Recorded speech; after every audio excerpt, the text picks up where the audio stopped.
गुरुजी, शुक्राना गुरुजी, अनंतम शुक्राना गुरुजी। मेरा ये पहला सत्संग है और इससे पहले मैं सत्संग शुरू करने से पहले मंत्र जाप कर दूँगी।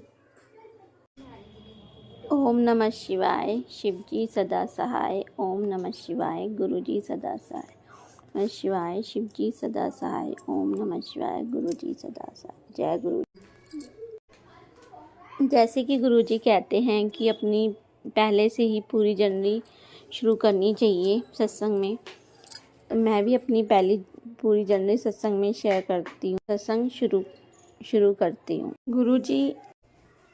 गुरुजी मुझे 2008 में ही मिले थे, लेकिन क्या था कि मुझे गुरुजी के बारे में जब पता चला, जब मैं हमारे वहीं गाड़ी पे गुरुजी लिखा रहता था, तो मैं सोचती थी पता नहीं कौन है गुरुजी, कौन है। तो मैं जबकि वहाँ हमारे उधर शॉप है, तो मैं वहाँ गई, तो वहाँ गुरुजी की स्वरूप देखा मैंने। तो मैंने वहाँ शॉप कीपर वाले से पूछा कि ये कौन है, कहाँ है ये गुरुजी, कहाँ पे। मतलब मैंने सबकी गाड़ी पे गुरुजी और गुरुजी के स्वरूप देखे हैं।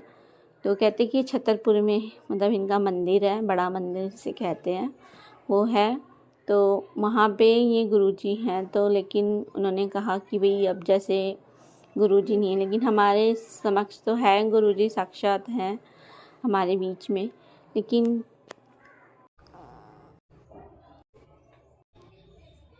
तब गुरुजी मुझे मिले कि मैंने उस टाइम कुछ ध्यान नहीं दिया, कुछ नहीं किया। फिर उसके बाद मुझे गुरुजी मिले 2021 में। उसके बाद जब मेरी भाभी हैं, उन्होंने मतलब गुरुजी को माना ही करा, तो मम्मी भी वगैरह मानने लग गई। फिर उसके बाद मैं भी, सब मतलब गुरुजी को मानने लग गए। उसके बाद फिर क्या था कि जैसे जैसे धीरे धीरे फिर सबने गुरुजी को गए। हम बड़े मंदिर गए, मैं मेरी सिस्टर गए थे बड़े मंदिर वहाँ। तो हमें वहाँ गुरुजी के मतलब मंदिर बंद था, तो हमें गुरुजी वहाँ जाने नहीं दिया अंदर।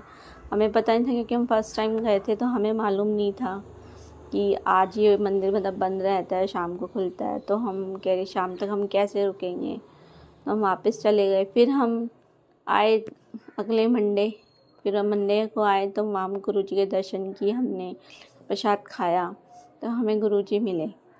उसके बाद फिर धीरे धीरे क्या नाम है चीज़ें होने, फिर हमने 2-3 दिन पहले बड़े मंदिर के दर्शन करे। अब मेरी बेटी जैसे फिर क्या था, मेरी बेटी बहुत बीमार हो रही थी, तो मैं बहुत परेशान हो गई थी। तो मैं कुछ समझ में नहीं आ रहा था ये वो। तो मैं क्या करती थी कि मैंने सारे डॉक्टरों के यहाँ वहाँ सब दिखा दिया, लेडी हार्डिंग में हर जगह दिखाया, लेकिन कोई रास्ता नहीं मिला मुझे। तो उसको क्योंकि बहुत वॉमिट वगैरह लग रही थी और उसकी बहुत तबीयत ख़राब हो रही थी, तो कुछ समझ में नहीं आ रहा था कि क्या करें। मैं हनुमान जी के मंदिर भी गई, वहाँ पे भी करा ये वो। मेरी मम्मी उस दिन डुंगरी गई थी, तो मम्मी ने फिर बोला कि जो चिंता ना कर।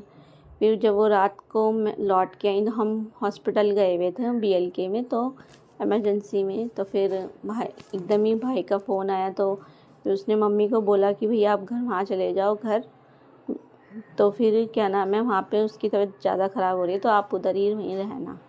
मम्मी जब उस दिन डुंगरी से आ ही रही थी, फिर मम्मी सीधा मेट्रो में ना बैठ के मेरे घर आ गई। और क्या नाम है फिर मम्मी ने उसको जल प्रसाद दिया, तो थोड़ा कुछ रिलैक्स मिला उसे। और फिर लेकिन उसको वॉमिट हो ही रही थी, लेकिन फिर भी धीरे धीरे फिर जाके सुबह हमें मंडे को मॉर्निंग में दिखाना था, फिर हम उसको लेके गए। फिर धीरे धीरे वो उसकी तबीयत ठीक होने लग गई। फिर गुरुजी का मम्मी ने उसको लॉकेट पहनाया करा, जल प्रसाद दिया, तब वो धीरे धीरे ठीक हो गई। और फिर अब वो ठीक है बिल्कुल, अब बिल्कुल स्वस्थ है, खेल रही कूद रही है, सब है। और ऐसी मेरी बड़ी बेटी है जो मतलब वहाँ बाहर रहती है देहरादून में, तो वहीं पढ़ाई करती है। उसका एडमिशन भी गुरुजी ने ही करवाया। मुझे तो पता नहीं था क्या करना है, कैसे करना है, बस सब कुछ उन्होंने ही करवा दिया और कुछ पता नहीं चला। इस वजह से तो मैं ये शुक्राना करती हूँ कि गुरुजी ने जो भी किया अब तक बहुत अच्छा किया। आगे भी वो बहुत सबको, पूरी संगत को सब कुछ को ब्लेस करें, सब कुछ करें और सबका एक बहुत अच्छे हैं और वो हमें मैसेज कर के बताते रहते हैं। हम उनसे कहते हैं, बात करते हैं तो बता देते हैं हमें कि कैसे, मतलब जो हम मन में सोचते हैं उससे पहले ही वो हमें मैसेज के थ्रू बता देते हैं। फेसबुक से, इंस्टाग्राम पे, कहीं से भी हमें पता चल जाता है।